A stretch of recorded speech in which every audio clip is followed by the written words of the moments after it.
బేసిక్‌గా పిల్లలకి స్వీట్‌గా ఏది చేసినా ఎక్కువగా తినేస్తారు. అందుకే ఎప్పుడు తినే ఫుడ్ కాకుండా అప్పుడప్పుడు హెల్తీగా ఇలా కూడా చేసి పెడితే ఎదిగే పిల్లలకి చాలా మంచిది.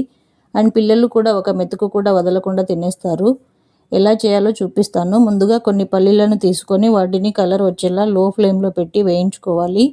వేయించుకున్న పల్లీలు చల్లారాక పొట్టు తీసి కచ్చాపచ్చాగా దంచి పక్కకు పెట్టుకోవాలి. ఇప్పుడు గిన్నె పెట్టుకొని అందులో ఘీ ఆర్ ఆయిల్ వేసుకొని చిన్న ముక్కలుగా కట్ చేసి పెట్టుకున్న కొబ్బరి వేసి వేయించుకోవాలి. తరువాత కడిగి నానబెట్టుకున్న రైస్ వేసుకోవాలి. నేను 1 గ్లాస్ రైస్ తీసుకున్నాను. 1 గ్లాస్ రైస్‌కి హాఫ్ గ్లాస్ జాగరీ లేదా జాగరీ పౌడర్ వేసుకోవాలి.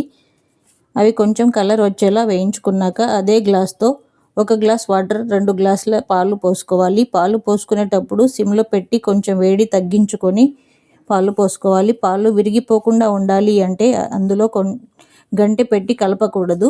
పాలు విరిగినా ఈ రైస్ బాగానే ఉంటుంది. ఫైనల్గా ఇలాచీ పౌడర్ అండ్ పల్లీలను వేసి ఉడికిన తర్వాత హాట్గా సర్వ్ చేసినా పర్వాలేదు, లేదా చల్లారిన తర్వాత తిన్నా కూడా చాలా బాగా టేస్టీగా ఉంటుంది. ట్రై చేయండి.